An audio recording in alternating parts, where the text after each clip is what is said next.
पटौदी के शराब कारोबारी और नगर पालिका चेयरमैन के घर पर गोली चलाने वाले दोनों आरोपियों को पुलिस ने किया गिरफ्तार। अपराध शाखा फरूखनगर की टीम ने दोनों को दिल्ली से गिरफ्तार किया। उनके कब्जे से एक पिस्टल, 2 मैगजीन, 3 कारतूस बरामद किया। दिनांक 11 अप्रैल 2022 को पटौदी के शराब कारोबारी और नगर पालिका प्रधान चंद्रभान के घर पर मोटरसाइकिल सवार 2 अज्ञात युवकों ने गोलियां चलाई थी और उसी समय पर फ़ोन पर उन्हें शराब के कारोबार में हिस्सेदारी में फिरौती देने की धमकी भी दी थी। इस संबंध में पटौदी थाने में मुकदमा दर्ज कराया गया। इस उपायुक्त अपराध राजीव देशवाल IPS और प्रीतपाल सांगवान ACP क्राइम ने संयुक्त प्रेस वार्ता करते हुए बताया कि आकाश और अर्जुन उर्फ गुल्लू, जिनकी उम्र लगभग 19 और 20 वर्ष है, जो कि गांव नानूकला थाना पटौदी के निवासी हैं।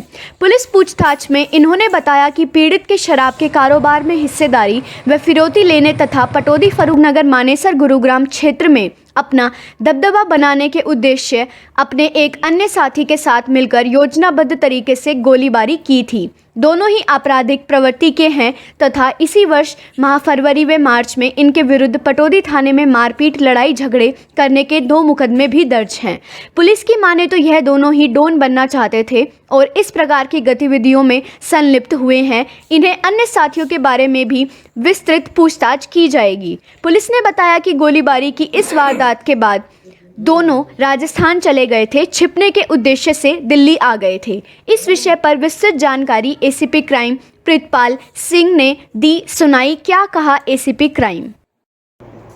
दिनांक 11/4 को पटौदी इलाके में मिस्टर चंद्रभान है, जो नगर पालिका के प्रधान हैं, उनके घर पे फायरिंग की गई थी और उनसे शराब के कारोबार में हिस्सेदारी की मांग की गई थी। इसके संबंध में CCTV में भी 2 लड़के साफ उनके घर पे फायर करते हुए दिखाई दिए थे, जिनकी बाद में हमने पहचान करते हुए हमारी क्राइम ब्रांच फरूखनगर में सब इंस्पेक्टर अमित के नेतृत्व में काम करते हुए, बड़ी मेहनत से काम करते हुए उनको, जो उसमें दोनों लड़के जो शामिल थे जिन्होंने वहाँ घर पे जाके फायरिंग की थी, आकाश और अर्जुन, इन दोनों लड़कों को हमने गिरफ्तार किया है और उनसे जो फायरिंग में एक हथियार हमने बरामद किया है और आज इसका पुलिस रिमांड हमने अदालत में पेश करके हासिल किया है और आगे की पूछताछ की जा रही है। इसके संबंध में कि इस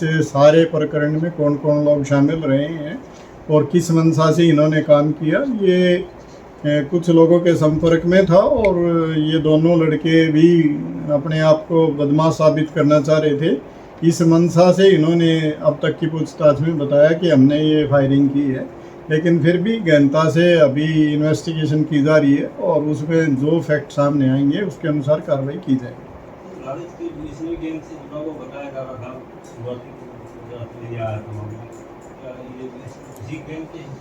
मैंने बताया अभी इन्वेस्टिगेशन इस सारे प्रकरण में की जा रही है और उसमें जो जो फैक्ट सामने आएंगे उन सब के खिलाफ कार्रवाई की जाएगी। आगे भी वायरस दिया था इन्होंने पैसे मांगते हुए का, क्या उनकी आईडी वो ऑडियो भी जो आई थी उसके संबंध में भी हमने उसमें सेक्शन ऐड की हैं और उस पर भी कार्रवाई की जा रही है। वो ऑडियो इनकी नहीं थी, लेकिन वो किसी दूसरे शख्स की ऑडियो है और उसने इनसे फायरिंग करवाई थी। उस सारे प्रकरण को हम ध्यान में रखते हुए इन्वेस्टिगेशन कर रहे हैं और इन्वेस्टिगेशन के दौरान जो भी लोग इसमें दोषी साबित होंगे उनके सबके खिलाफ कार्रवाई की जाएगी। हाँ, इन पे आकाश पे 2 केसेस पहले भी हैं लड़ाई झगड़े वगैरह के और इस प्रकरण में ये शामिल रहा है, तो इस सारी चीज़ को भी हम ध्यान में रखे हुए हैं और आगे भी इस तरह का किसी भी तत्व को इस तरह की हरकत करने की इजाज़त नहीं दी जाएगी। और मैं आपके माध्यम से सबको इस बात के लिए सचेत करना चाहूँगा कि जो भी इस तरह की एक्टिविटी में शामिल रहेगा, पहचान भी लेंगे भाई, पहचानने वाले एक में तो चेहरा नहीं छुपा रखा, दोनों लगा रखा है, दोनों नंबर नहीं है, बाइक पे कोई नंबर नहीं है, कोई